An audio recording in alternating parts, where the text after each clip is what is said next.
Hello everyone, एक question सामने आ रहा है। यहाँ पर वो ये आ रहा है कि जेकेएसएसबी जूनियर असिस्टेंट की अगर हम बात करेंगे, पहले क्या होने जा रहा है, टाइपिंग टेस्ट या फिर written exam. Aspirant candidates JKSSB office में जा रहे हैं, कह रहे हैं रिटन एग्जाम होगा, कुछ कह रहे हैं टाइपिंग टेस्ट होगा। अब क्या डाउट है, क्या यहाँ पे क्वेश्चंस चल रहे हैं, क्या इसका आंसर हो सकता है, क्या इफेक्ट रहने वाले, वो सारी बातें डिस्कस करेंगे। वीडियो को एंड तक देखिएगा। ये जेकेएसएसबी की ऑफिशियल वेबसाइट है, यहाँ पर किसी तरह का अपडेट कोई देखने को नहीं मिल रहा। लास्ट टाइम जो अपडेट आया था वो ये अपडेट था कि आपके फॉर्म लगने हैं कुछ वैकेंसी से जेकेपी से टेलीकॉम की, वो फिलहाल के लिए अब आप अप्लाई नहीं कर सकते। नई डेट आपको बता दी जाएगी कब से आप अप्लाई करना स्टार्ट कर सकते। लास्ट टाइम का अपडेट यहाँ पर ये वाला आपको देखने को मिल रहा था। अभी जो कैंडिडेट्स की अगर मैं बात करूँगा जेकेएसएसबी ऑफिस में विजिट करते हैं, देखो जी जेकेएसएसबी ऑफिस में जो विजिट करते हैं कैंडिडेट्स, उन्हें तो ये भी कहा गया था कि एग्जाम कैलेंडर अक्टूबर के मंथ में आ जाएगा, नवंबर के मंथ में आ जाएगा, अक्टूबर एंड तक देखने को मिल जाएगा, दिसंबर में आपके एग्जाम हो जाएंगे, लैब अटेंडेंट का, होम डिपार्टमेंट के बाकी एग्जाम हो जाएंगे। ऐसा नहीं हुआ है। अभी वहाँ पे कैंडिडेट वहाँ पर जाते हैं, जेकेएसएसबी का कहने के हमारे पास कंफर्म नहीं है कि हम क्या करने जा रहे हैं, जेकेएसएसबी को खुद कंफर्म नहीं है। और कुछ कैंडिडेट्स कहते हैं कि हाँ जेकेएसबी ने कह दिया कि पहले रिटन एग्जाम होगा और बाद में टाइपिंग टेस्ट यहाँ पे करवाया जाएगा। एक बात पर आप फोकस कीजिएगा, क्वेश्चन अभी इंपॉर्टेंट क्या बनता है, ये क्वेश्चन इंपॉर्टेंट बनता है या जो मैं पूछने जा रहा हूँ वो इंपॉर्टेंट बनता है। ये नोटिफिकेशन नंबर 8 था 2025 वाला। डेट आपको देखने को मिल रही है 27 सितंबर, यहाँ पे डेट थी, नोटिफिकेशन आपको देखने को मिला था 27 सितंबर का ये नोटिफिकेशन था। 27 अक्टूबर हो गया, 27 नवंबर हो गया, 27 दिसंबर भी होने जा रहा है जल्दी। यानी कि लगभग 3 महीने का समय टाइम पूरा होने जा रहा है। इस 3 महीने में कई सारे एस्पिरेंट्स जो सीरियस तैयारी को लेकर, वो टाइपिंग अगर किसी ने सीखना स्टार्ट नहीं, जिसको टाइपिंग नहीं आती थी, वो टाइपिंग की स्पीड बढ़ा चुका है। जिसकी टाइपिंग की स्पीड पहले से अच्छी थी, उसने और इम्प्रूवमेंट वगैरह कर लिया है। तो टाइपिंग की अगर मैं बात करूँ, वो कैंडिडेट्स उस एग्ज़ाम को लेके सीरियस थे, वो टाइपिंग की प्रैक्टिस आज भी कर रहे हैं और काफ़ी समय पहले से भी स्टार्ट कर चुके थे। या जो सीरियस उन्होंने क्या पता कुछ दिन पहले ही स्टार्ट करी हो, लेकिन वो टाइपिंग की प्रैक्टिस आज के टाइम पे कर ही रहे हैं। ये आप सभी को क्लियर होगा। अब रही बात एग्ज़ाम की, देखिए जी 3 महीने हो गए, आप अपने आप से क्वेश्चन पूछिए कि इन 3 महीनों में आपने थोड़ा बहुत टाइपिंग का कांसेप्ट सीखा है, टाइपिंग की स्पीड अगर आपने इंक्रीज़ करी है, आपने कितना सिलेबस कवर कर लिया है? सिलेबस आप कुछ बच्चे बोलेंगे सिलेबस आया नहीं है। जैसे टाइपिंग सीखते हो, वैसे जेकेएसएसबी कॉमन सिलेबस होता है, आपको वो तैयार करना होता है एग्ज़ाम क्रैक करने के लिए। और जेकेएसएसबी जूनियर असिस्टेंट के लास्ट टाइम के सिलेबस भी आपके पास अवेलेबल है। ऑलमोस्ट वही सिलेबस आपको देखने को मिलेगा, कोई बड़े चेंजेस आपको नहीं देखने को मिलेंगे। 80 मार्क्स का पेपर होगा, 20 नंबर का स्किल टेस्ट होगा।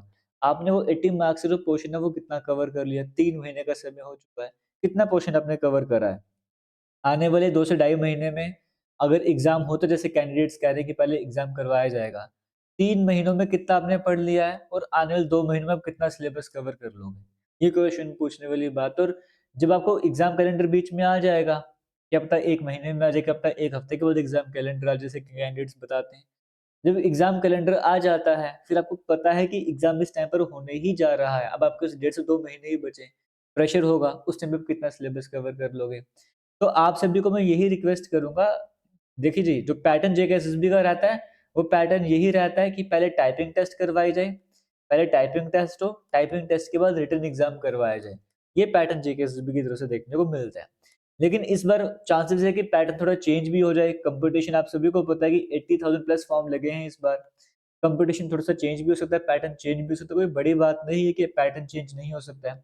क्योंकि उस मंथ में फ़ेब-मार्च के मंथ में जो आपको कई सारे एग्ज़ाम और देखने को मिले, क्या पता कंटिन्यूटी में ये वाले एग्ज़ाम भी साथ-साथ करवा दिए जाएँ। तो अगर आपके एग्ज़ाम पहले करवा दिए जाते हैं, अब मान लीजिए फ़ेब नहीं तो मार्च के मंथ में अगर आपका एग्ज़ाम करवाया जाता है, तो टाइम तो आपके पास कम है ना। तो मार्च के मंथ में अगर आपका एग्ज़ाम हो जाता है, आपकी टाइपिंग स्पीड 50 प्लस जा रही है, जितनी भी आपकी टाइपिंग स्पीड जा रही है, आप टाइपिंग स्पीड में स्कोर अच्छा भी कर लो, रिटन एग्ज़ाम में स्कोर नहीं करा आपने, तो क्या सिलेक्शन हो जाएगी? नहीं होने वाली है। रिटन एग्ज़ाम इसका ईज़ी होता है, लेकिन कॉम्पिटिशन ज़्यादा होता है, इसका जो कट ऑफ है वो ज़्यादा जाता है। ईज़ी होने के साथ कट ऑफ भी ज़्यादा जाएगा, तो क्या उस कट ऑफ तक पहुँच पाओगे आप?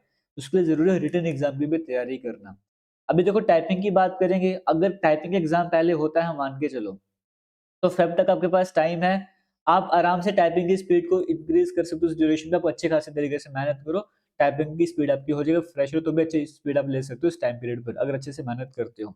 लेकिन रिटन एग्ज़ाम की बात करें, उसमें अच्छे स्कोर करना है, तो आपको बहुत ज़्यादा मेहनत करने की ज़रूरत है। और अगर फ़ेब के मंथ में, मार्च के मंथ में रिटन एग्ज़ाम करवा दिया गया, आप सिर्फ़ टाइपिंग पर ही लगे रहे, तो सिलेक्शन आपकी होने नहीं जा रही है, जो टाइपिंग पे आपने मेहनत करी है वो भी सारी वेस्ट होने जा रही है। इस बार के लिए वेस्ट होने जा रही है।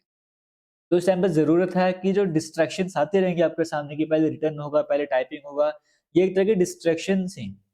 इन डिस्ट्रैक्शन से हटिए, आप प्रिपेयर रहिए कि पहले टाइपिंग टेस्ट हो, मैं उसके लिए भी तैयार हूँ, रिटन एग्ज़ाम हो, मैं उसके लिए भी तैयार हूँ। क्योंकि अगर जिसको सिलेक्शन चाहिए ना, वो इन बातों पे ज़्यादा फ़ोकस नहीं करेगा, वो बोलेगा जो भी करवाओ, लेकिन बस करवा दो टाइम पर। जेकेएसएसबी का होता है कि 1 साल निकल जाता है, 2 साल निकल जाता है, पेपर नहीं होते। वो बच्चे बोल रहे हैं पेपर करवाओ तो सही कम से कम, हम क्रैक करेंगे, हम टाइपिंग भी क्रैक करेंगे, रिटन एग्ज़ाम भी क्रैक करेंगे। बस टाइम पर हो जाना चाहिए, किसी तरह की प्रॉब्लम नहीं आनी चाहिए। जो सीरियस कैंडिडेट्स हैं ना, उनकी मेंटालिटी ये रहती है कि हम सिलेबस कवर कर रहे हैं, हम तैयार हैं, आप रिटन कराओ, टाइपिंग कराओ। आपको भी उसी तरीके से तैयार रहना है कि चाहे रिटन हो, चाहे टाइपिंग हो, इन क्वेश्चंस में मुझे नहीं जाना है कि पहले टाइपिंग होगा, पहले रिटन एग्ज़ाम होगा। मैं दोनों की तैयारी के साथ करूँगा या करूँगी, अच्छे तरीके से करूँगी। तो टाइम आने पर जो भी डिसीजन जेकेएसएसबी को उसको फॉलो करना है।